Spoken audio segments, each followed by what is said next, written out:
1월 23일 월요일 황장수의 뉴스 브리핑 시작하겠습니다.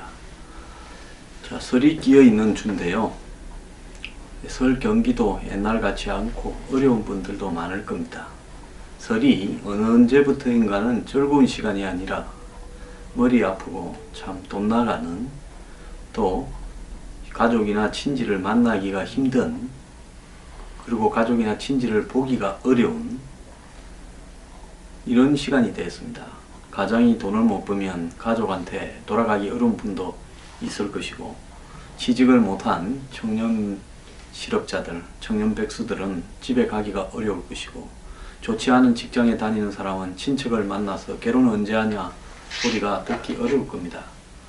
또 한 집의 가장으로서 설에 여기저기 나가야 될 돈을 생각하고, 또 자영업자나 중소기업을 하시는 분들은 설에 지출될 돈을 생각하면 머리가 아파서 잠이 안 올 겁니다.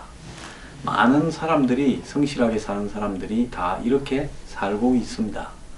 근데 우리 주변에 벌어지고 있는 일들은 그런 일과는 아주 동떨어진, 그야말로 하늘에서 내려온 것 같은, 평생 돈 걱정을 하고 살아가지 않는 사람들의 더 벌겠다고, 더 가지겠다고 나타나는 부패에 관한 이야기들 뿐입니다. 대한민국이 이대로 가야 되겠는가? 그렇다고 그걸 뒤집어 엎고 새로운 정치를 하겠다고, 대통령 되겠다고 나선 사람들 중에 과연 그들은 일반 서민들, 대중들과는 같은가? 절대 같지 않은 사람들입니다. 대선 후보 나온 사람들 한번 보십시오. 다 특권층입니다. 자, 오늘날 이 한국 사회 방향을 상실했는데요.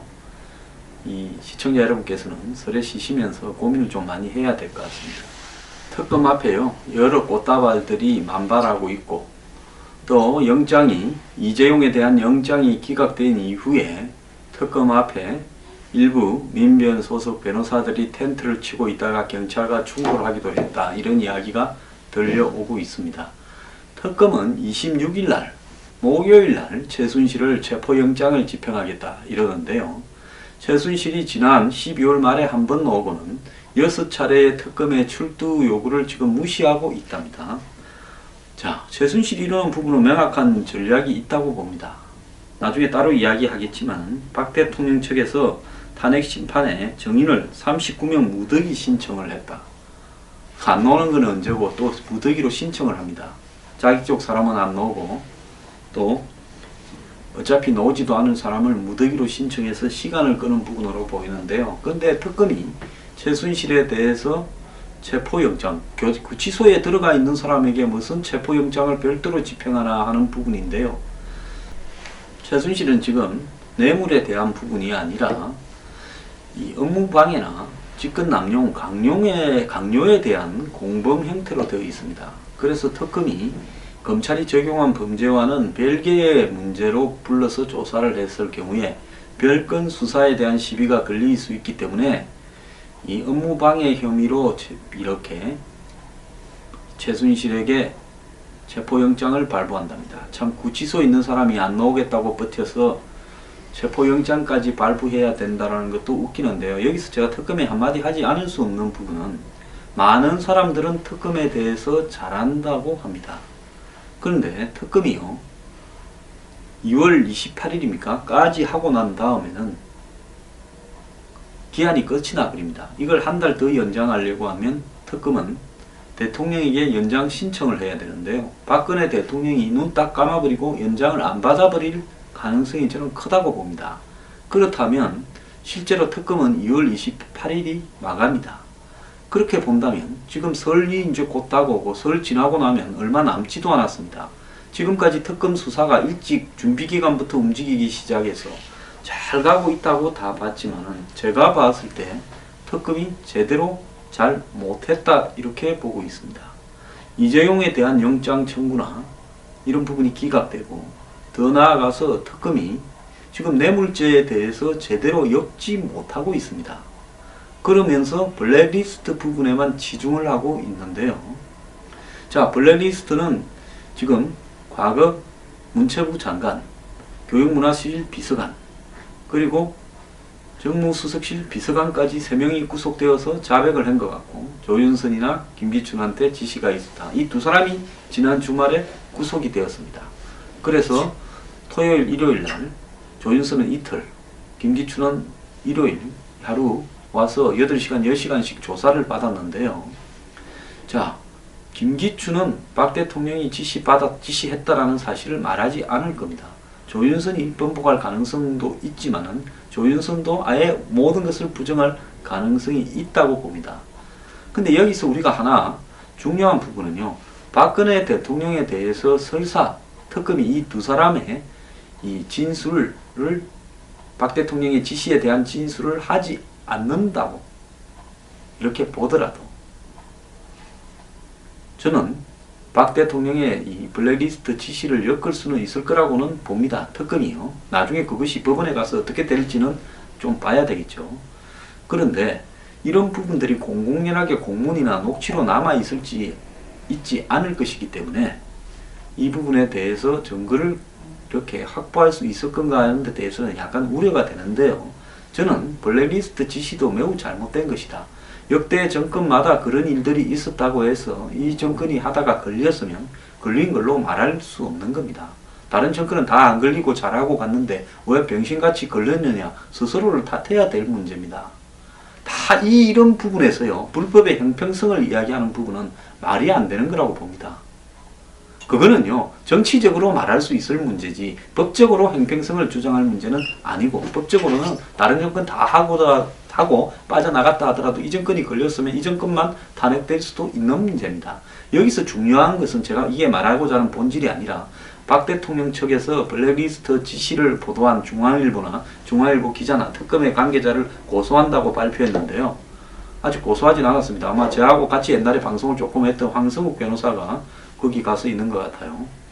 그런데 여기서 중요한 부분은 탄핵을 시키는 부분에서는 블랙리스트라는 것이 대통령으로서 국민의 표현의 자유를 완전히 억압하는 부분에서 대통령의 지시가 있었다고 입증이 된다면 이것은 100% 탄핵에 인용이 될 수 있는 소재입니다. 그런데 처벌에 있어서는 이게 무슨 죄냐? 직권남용이고요. 이런 죄에 대한 처벌이 100% 인정된다 하더라도 김기춘이나 조윤선의 형량이 높지 않을 겁니다. 또 다툼의 여지가 또 발생을 할 거예요. 자, 그러면 정치적으로 보면 또 어떻게 되냐? 만약에 특검이 강요, 직권남용, 그리고 블랙리스트만을 가지고 박 대통령을 탄핵을 걸었을 때 직권남용이나 강요를 갖고는 또 싸우게 될 겁니다. 삼성의 이재용은 뇌물이 아니라 강요라고 빠져나갔지만 또 막상 재판에 가서는 강요도 또 얼버무릴 가능성이 있고요. 지금 SK의 최태원 회장 같은 경우에는 100억을 대출을 받아가지고 100억 중에서 60억을 대출을 받아가 직원 돈 40억에 보태어서 뭡니까? 감옥에 있을 때 청년 펀드에 돈을 냈다는 거 아닙니까? 그러면 이 양 재단에도 111억인가 냈는데요. 그럼 이 돈도 뭐 대출이나 이런 부분으로 냈을 가능성이 있죠. 자, 그렇게 본다 하면 이렇게 돈을 무리하게 빌려서 낼 정도가 되던 재벌 회장이 아마 최태원 회장이 개인적으로 가진 돈이 많지 않은 걸로 알고 있습니다. 저도요. 전부 회사에 뭐 주식이나 이런 걸로 돼 있고.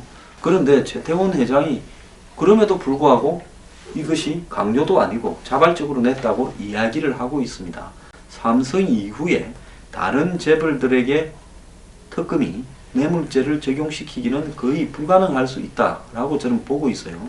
그러면 특검으로서는 지금 특검이 수사한 지가 이제 절반을 넘겨가고 있는데 아직도 최순실을 뇌물죄로 기재해서 체포영장을 발부하지 못하고 있고 박 대통령에 대해서 블랙리스트만 좀 진행이 되어 있고 그것도 본인 지시는 아직 입증을 아직 안 한 단계고 그래서 그 여부를 가지고 고소장까지 접수하지 않습니까? 이런 상황에서 뇌물죄를 적용하지 못할 경우 박 대통령을 헌재가 탄핵을 받아들였을 때 이것은 나중에 정치적 후유증이 지금 박 대통령이 옳다고 주장하는 사람들 저는 그 사람들을 지지하지 않고요. 저는 박 대통령이 분명히 말하지만 탄핵이 되어 마땅하다라고 보고 있습니다.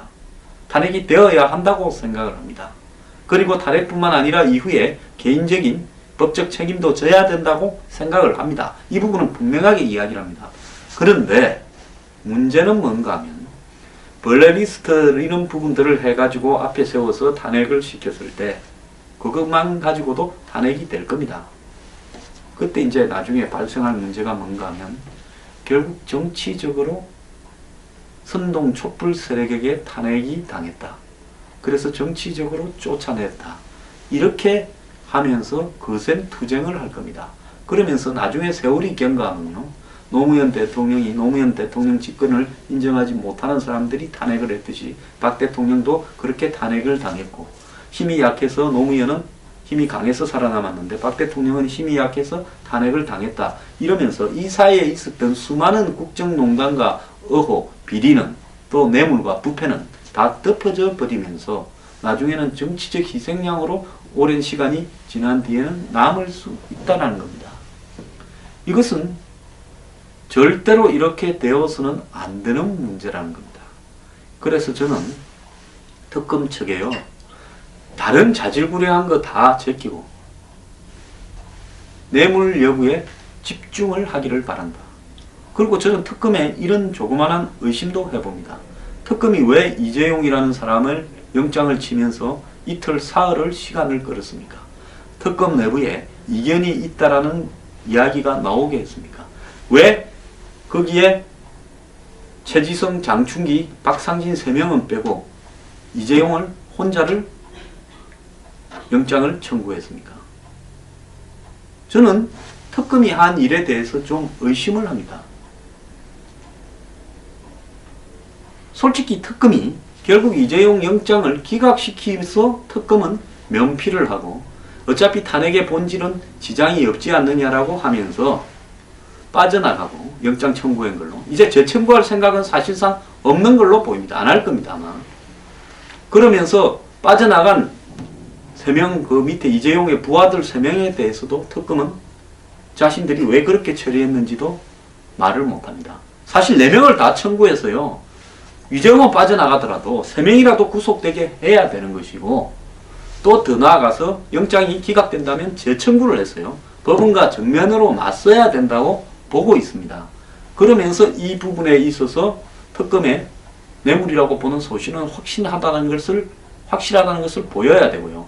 또 더 나아가서 덴마크에 있는 헬거스트란 승마장과 삼성 간의 추가적인 계약, 그러니까 이 사건이 들통이 나고 난 이후에 최순실의 비덱 스포츠는 빠지고 고래 스포츠는 빠지고 삼성을 통해서 우회적으로 계속 지원하려고 했는데 강요를 했다면 이 사안이 드러났는데 아이고 이제 강요 받았던 거 안 하면 그만이다 하고 빠져나가지요. 강요를 당한 사람이 끝까지 해주려고 그렇게 하는 이 부분에 대해서는 왜 특검이 입장 발표도 하나 하지 않고 설거머니 넘어가냐는 것입니다. 이런 부분을 볼 때요, 저는 특검의 순수성을 의심할 수밖에 없습니다. 그리고요, 지금 이대하 여대 수사에 있어서도요, 교수들까지만 수사하고 교육부는 수사 안 한다? 교육부의 지시 없이 300억에 이하여대에 대한 각종 8개 프로젝트나 거기에 이인성이나 김경숙에 대한 각종 수십억의 프로젝트 비용이 어떻게 나갈 수 있었겠습니까? 자, 정부 돈을 대신 준 겁니다. 국민 헬스를 정유라 입학 대신에 입학에 대한 기부금, 불법 기부금 대신 정부 돈을 이대를 도와준 건데요. 교육부가 여기에서 무관하다고요? 근데 왜 특검은 교육부 수사 안 합니까? 교육부를 수사해야 교육부는 위에서 또 누가 시켰다고 될 거 아닙니까? 근데 이거는 순수하게 최순실의 그냥 업무방해로 몰아갑니까? 이것도 나는 이해가 안 갑니다. 그래서 특검 다 잘한다 하는데요, 저는 특검을 잘한다고 보질 않습니다. 특검이 왜 이재용 수사에 대해서 영장을 망설였는가? 며칠 동안 3일을 왜 그 내부에서 이재용 영장을 두고 서로 이견이 있었다는가? 왜 삼성에 이재용 한 명만 영장을 청구했는가? 왜 재청구하려고는 아예 시도도 하지 않고 그 부분에 대해서는 이제 말도 하지 않는가? 처음부터 특검도 영장을 청구하지 않고 특검이 뇌물죄를 적용하지 않고 간다면 특검 자체가 국민들한테 맞아 죽게 생겼지요. 자, 이거는 봐줄 수는 없는데 사실상 청구해서 기각되도록 하면서 봐주려고 한 거 아니냐. 저는 특검이 이재용 영장 기각에 대해서 크게 분노하거나 그걸 다시 보완을 해서 완벽하게 잡으려고 하는 모습도 보이지 않는다는 겁니다. 이런 데 대해서 순수한 국민들은 쏘가가지고 특검이 잘한다고 특검 힘 빠질까봐 격려한다 합니다. 진짜 특검이 순수한지 안 한지 좀 두고 보겠는데요. 여기서 중요한 것은요, 저는 지금 박 대통령을 둘러싼 이 의혹의 본질에, 국정농단의 본질에는 뇌물이라고 봅니다.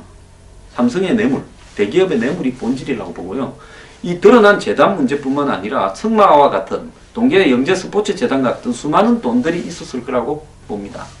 그런데 이 부분에 대해서는 지금 별로 수사를 진척을 시키지 않고 있습니다. 오로지 재단과 승마 그리고 동계 영재 스포츠 재단 요까지만 딱 한정해서 조사를 하고 있고, 자 한번 보십시오. 안봉근과 이재만이 이 일에 관여돼서 최순실과 더불어서 국정농단을 하면서 돈을 챙기는 일에 관여를 안 했다고 보십니까? 거기 정윤회와 같이 논의했다라는 중국집에서 기업들과 관련되는 이 건을 얼마나 논의했는가 중국집 주인이 이야기했는데도 특검은 그거는 조사도 안 합니다. 딱 드러난 것만 조사하면서도 그것도 지금 삼성을 빼주고 있습니다. 능력이 없어서 빼줬다고 이야기하지만요. 이런데도 특검을 찬양하고 잘한다고 해야 됩니까? 저는 특검을 의심합니다.